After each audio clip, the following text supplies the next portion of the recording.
سے کہ آپ کا علاج ہو گیا، ابھی خوش ہو جائیں. کہا کہاں سے، کیسے؟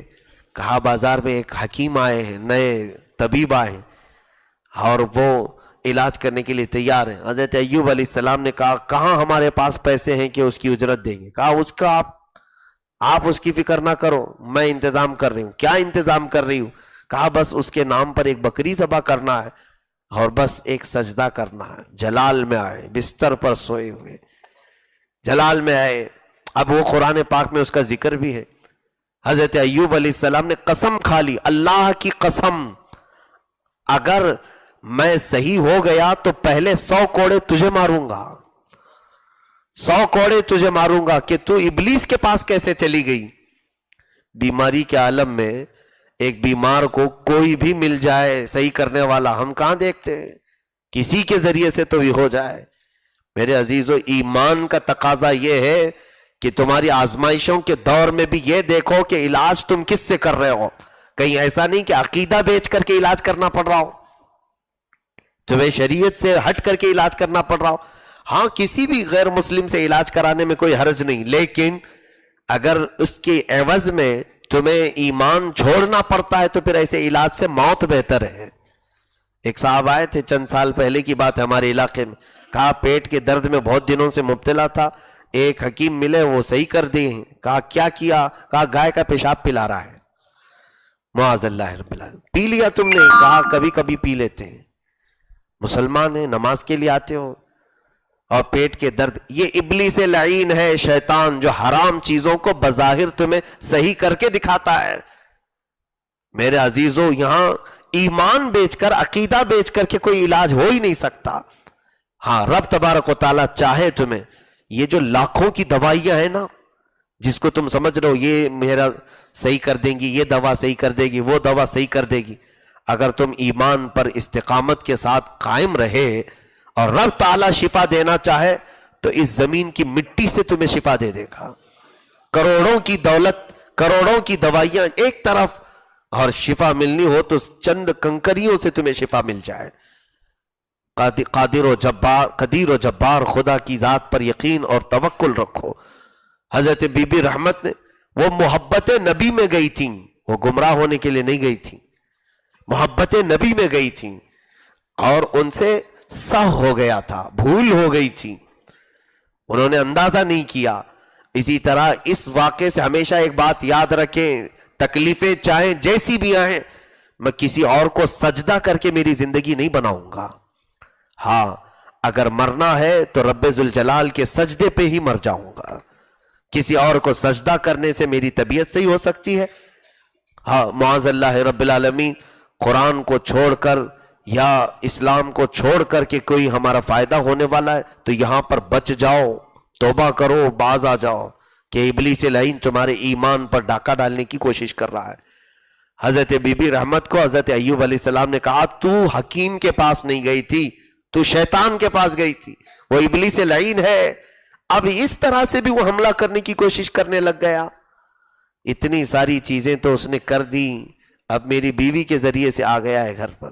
اب دیکھیں آخری بات ہے، اس آیت کو میں بہت دنوں سے سوچتا تھا کہ اللہ رب العزت نے حضرت ایوب علیہ السلام کی زبان پاک سے نکلے ہوئے کلمات کو یوں بیان فرمایا کہ رب انی مسنی و ایوب اذ نادا ربہ انی مسنی الشیطان بنصب و عذاب. ایک آیت یہ ہے اور دوسری جگہ ہے ربی انی مسنی الضر وانت ارحم الراحمین. اے میرے رب مجھے تکلیف پہنچی ہے اور تو ارحم الراحمین ہے، مجھے تکلیف پہنچی ہے اور تو ارحم الراحمین. تو پھر صبر کہاں ہوا جب آپ نے کہہ دیا تکلیف پہنچی ہے؟ قرآن میں یہ بات آئی ہے کہ مجھے تکلیف پہنچی ہے، تکلیف ہو رہی ہے اور تو ارحم الراحمین ہے. تو اس میں کبھی کبھار مجھے سمجھ میں دقت ہوتی کہ ایوب علیہ السلام نے پھر ایسا کہا تو پھر وہ صبر کہاں ہے؟ صبر تو یہ ہے کہ حضرت زکریا علیہ السلام کٹ گئے پورے اور اف تک نہیں کہا تھا. آری سے ان کو یہودیوں نے سر سے لے کر نیچے تک کاٹ دیا تھا اور ان سے اف تک نہیں نکلا، اور حضرت ایوب علیہ السلام کی زبان سے یہ نکلا. تفسیر میں حکیم الامت نے اس کو بہت پیارے انداز میں بیان فرمایا. ایوب علیہ السلام نے جو کہا نا کہ مجھے تکلیف پہنچی ہے، کس بات کی تکلیف پہنچی ہے؟ یہ بیماری، یہ جسم کو جو یہ جسم کو جو کٹ کے گرنے والی تکلیف، جانوروں کی تکلیف، یہ ذکر نہیں کیا آپ نے۔ لوگوں نے کیا کہا تھا جانتے ہیں آپ؟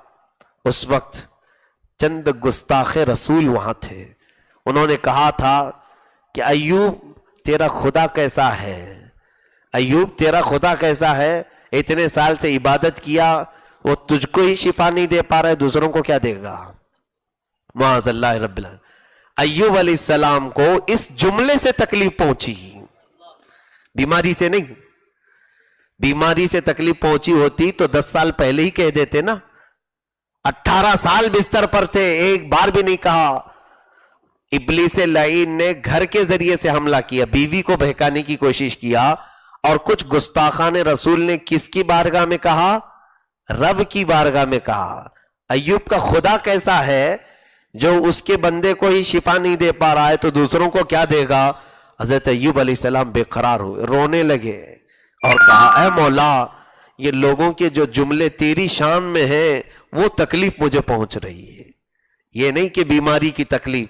اب اس کے بعد میرا یہ جو مسئلہ ہے وہ حل ہو گیا۔ میں نے بار بار یہ سوچا تھا کہ ایوب علیہ السلام نے ایسا کیوں کہا کہ مجھے تکلیف پہنچی ہے، تو پھر صبر کہاں؟ قسم رب ذوالجلال کی، ایوب علیہ السلام 18 سال نہیں 80 سال بھی سوتے بیماری میں تو کبھی نہیں کہتے۔ انہوں نے جو کہا ہے کہ مسنی الضر، مجھے تکلیف پہنچی ہے، وہ بیماری کی تکلیف نہیں، شان رب العزت میں کوئی کہہ رہا ہے تو مجھے تکلیف ہو رہی ہے۔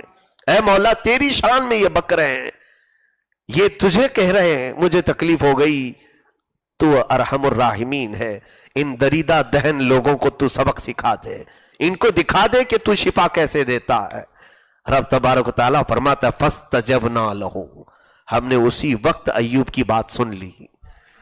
اب تفسیر میں یہ بھی کہا گیا ہے 18 سال وہ جو بستر پر سوئے، قرآن میں تو یہی ہے نا، جس وقت ایوب علیہ السلام نے یہ کہا اے اللہ اب تکلیف ہو رہی ہے لوگوں کے بولنے سے، تو اللہ نے فوراً شفا کے پیغامات بھیج دی۔ فوراً کیسے شفا کا پیغام آیا؟ اللہ نے فرمایا اے ایوب اپنا پیر زمین پر مارو، ارکض برجلک ھذا مغتسل بارد وشراب، تم اپنا پیر زمین پر مارو۔ پیر زمین پر مارتے ہی وہاں ایک ٹھنڈا میٹھا پانی کا چشمہ جاری ہوا۔ حضرت اسماعیل علیہ السلام کا تو زمزم سنا ہے آپ نے، ایوب علیہ السلام کے قدم سے بھی نکلا ہے، اور میرے مصطفیٰ صلی اللہ علیہ وسلم کی تو انگلیوں سے نکلا ہے۔ تو انبیاء کرام کے معجزات میں سے ہے، تو قدم کے ٹھوکر سے چشمہ نکلا، اللہ رب العزت نے فرمایا اس میں نہا لو۔ ایوب علیہ السلام اس میں غسل کر لیے، اور پہلے سے بہتر صحت آپ کی، سارا جسم اس سے بہتر، صحیح سلامت، نہایت ہی جوانی اور خوبصورتی آپ کو اللہ نے دی۔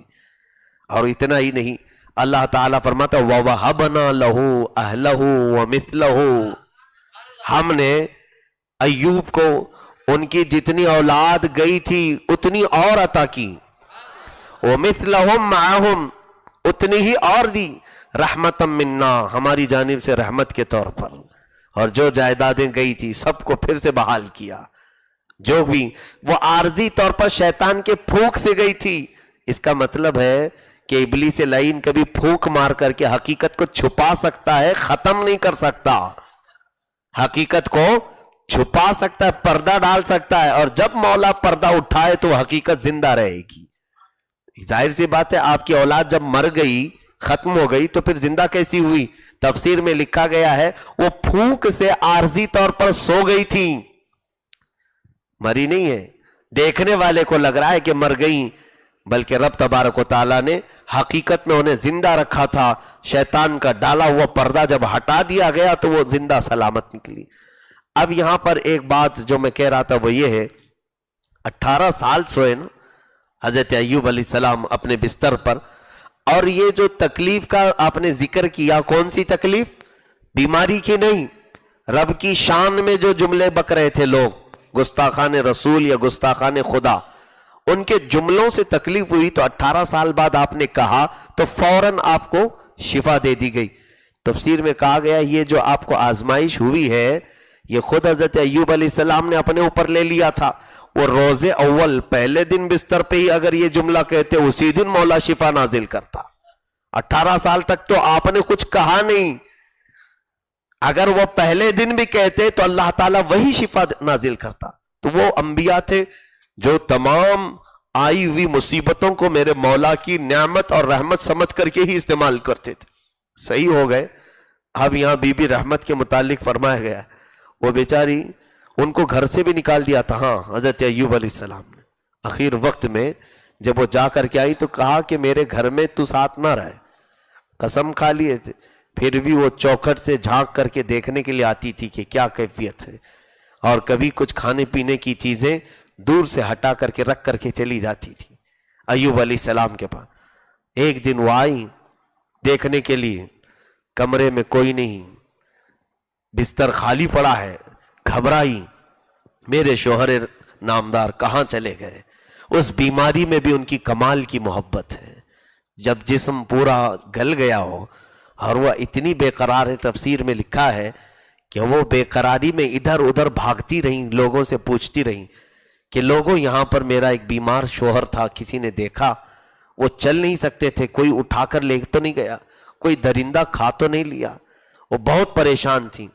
پہاڑ پر ایک بزرگ بیٹھے ہوئے تھے عبادت میں, دوڑتے ہوئے وہاں گئی, کہا کہ اس جھوپڑی میں میرا ایک بیمار شوہر تھا, آپ نے اسے دیکھا؟ کہا وہ کیسے دکھتے تھے؟ کہا ان کی صرف ہڈیاں باقی تھی, جسم کچھ بھی نہیں تھا, جسم کچھ بھی نہیں تھا. تو کہا تم مجھے پوچھنے آئی ہو, مجھے پوچھنے آئی وہ تیرے شوہر کے متعلق, کیا تو مجھے پہچانتی ہے؟ کہا نہیں پہچانتی نہیں, آپ اچھے لگ رہے ہیں اس لیے. تو حضرت ایوب علیہ السلام مسکرائے, ہنسے. تب وہ بی بی رحمت کہتی ہیں جوانی میں میرے شوہر اسی طرح مسکراتے تھے. حضرت ایوب علیہ السلام نے کہا اسی طرح نہیں, میں ہی ہوں, اللہ رب العزت نے مجھے شفا بخشی ہے. تو پھر یہ واقعہ سن کر کے حضرت بی بی رحمت اتنا روئیں اللہ کی بارگاہ میں, اتنا روئیں کہ 3 دن تک آپ روتی رہیں اللہ کا شکر بجا لاتے ہوئے کہ شکر کے آنسو اتنے تھے. لیکن اس کمال کی وفا شعار خاتون کو بھی حضرت ایوب علیہ السلام نے جو قسم کھائی کہ میں 100 کوڑے ماروں گا, اب تو تیار بیٹھے تھے 100 کوڑے مارنے کے لیے. یہ قسم ہماری اور آپ کی جیسی نہیں ہے, روز صبح شام ماں کی قسم, باپ کی قسم, اور کتنی قسمیں کھا کھا کر کے پیٹ پھول جاتا ہے. وہ قسم نہیں ہے, نبی کی قسم ہے. اور یاد رکھیں قسم جو ہے اس کو ہلکے میں نہ لے. قرآن پاک میں اگر کسی نے قسم کھائی اور توڑ دیا تو پھر اس کو 10 مسکینوں کو کھانا کھلانا ہوگا. فَإِطْعَامُ عَشَرَةِ مَسَاكِينَ, 10 مسکینوں کو کھانا کھلائے, ایک قسم اگر توڑ دیا تو, یا تو پھر 3 روزے رکھیں. قسم کی اہمیت ہے میرے عزیزو, اور اللہ کو اپنی قسموں کا نشانہ نہ بناؤ. لا تجعلوا اللہ عرضة لأیمانکم, اپنی قسموں کا نشانہ اللہ کو نہ بناؤ. اور جھوٹی قسم کھانے والے پر اللہ کی لعنت ہے. حضرت ایوب علیہ السلام نے جو قسم فرمائی تھی وہ تو نبوت ہے ان کے ساتھ, ان کو تو پوری کرنی تھی. اب 100 کوڑے مارتے بی بی رحمت کو تو وہ کہاں بچتی.